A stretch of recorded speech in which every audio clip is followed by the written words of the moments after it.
Hey YouTube, welcome to my channel Stories and Postage Stamps.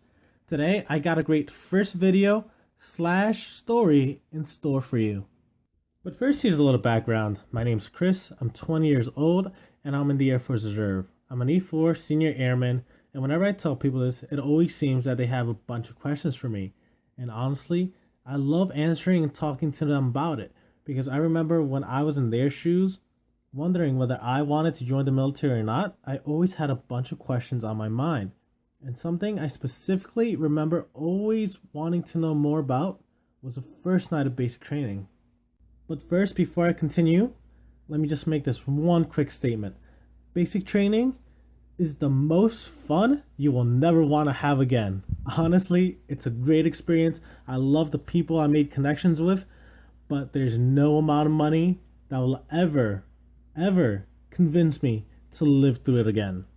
So, one of the first things I remember about basic training is how exhausted I was when I finally got on that plane to go to Texas.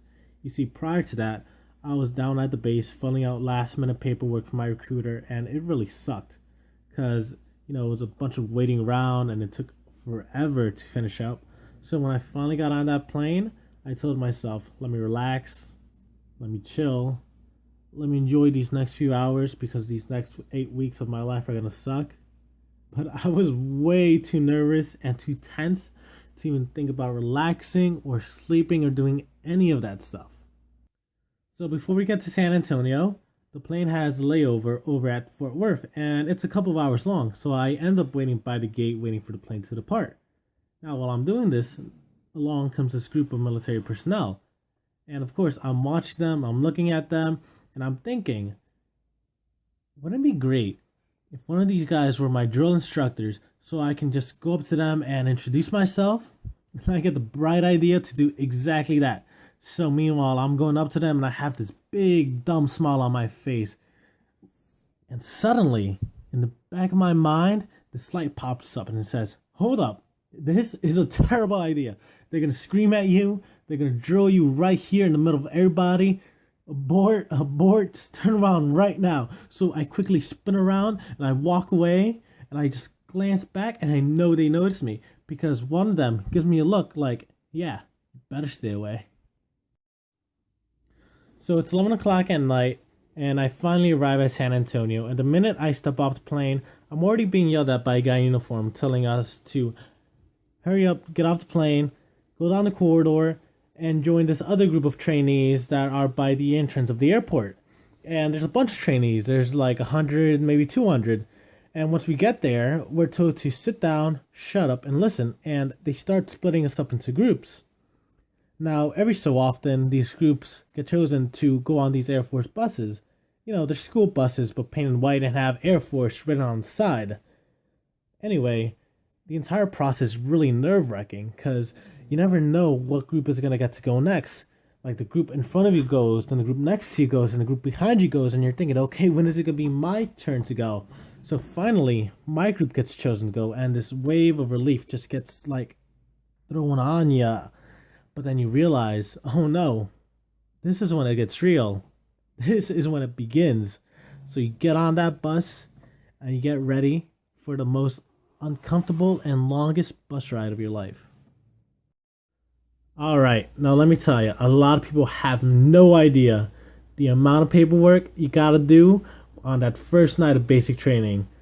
The first stop that bus is gonna make when you get on base is the processing center.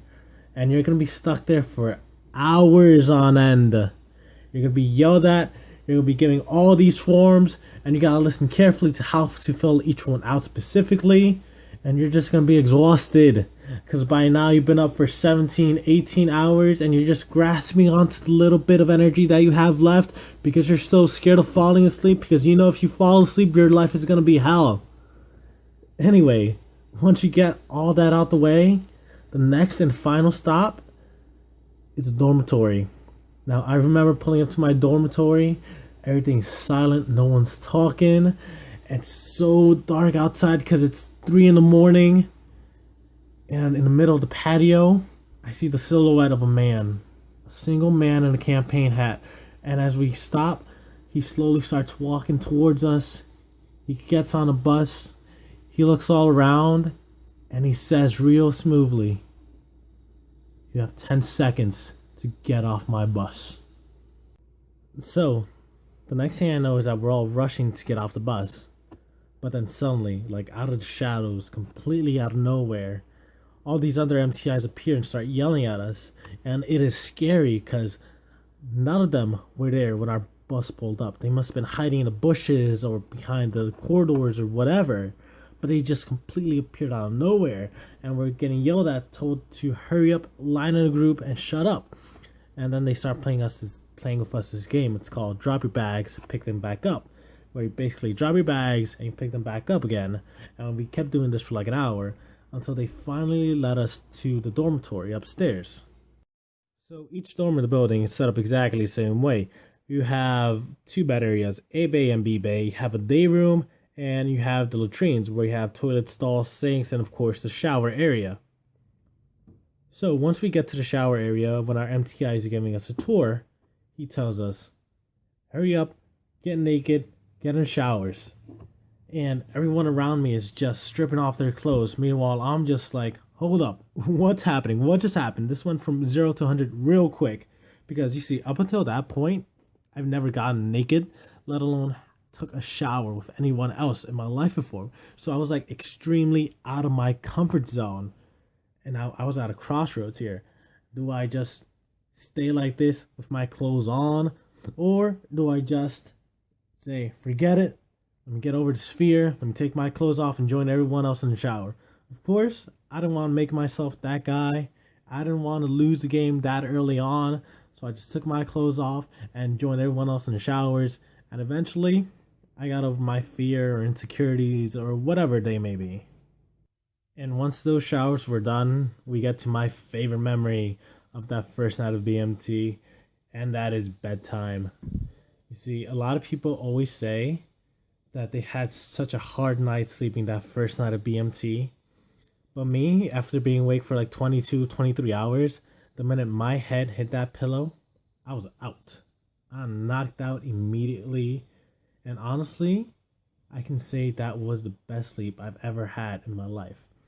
I woke up the next day feeling so awake, feeling so refreshed, full of energy and ready to take on the day. But you see, that was also kind of the worst part, because I woke up really early too, and it felt like hours before my MTI came up to start the day with us. So I remember just lying in my bed, looking at the exit sign and hearing all the yelling, all the chaos and all the commotion going outside. And I was just filling me up with like, I don't want to say fear, because I was also excited, but it was kind of like fear and kind of like tension. And I remember my heartbeat racing, but I had to calm myself down. And I did that by telling myself, I got through the first night of basic training. And if I got through the first night, I know I can get through these next 8 weeks. Well, there you go, YouTube. The very first story on my channel. If you liked it, like, subscribe, and share with your friends.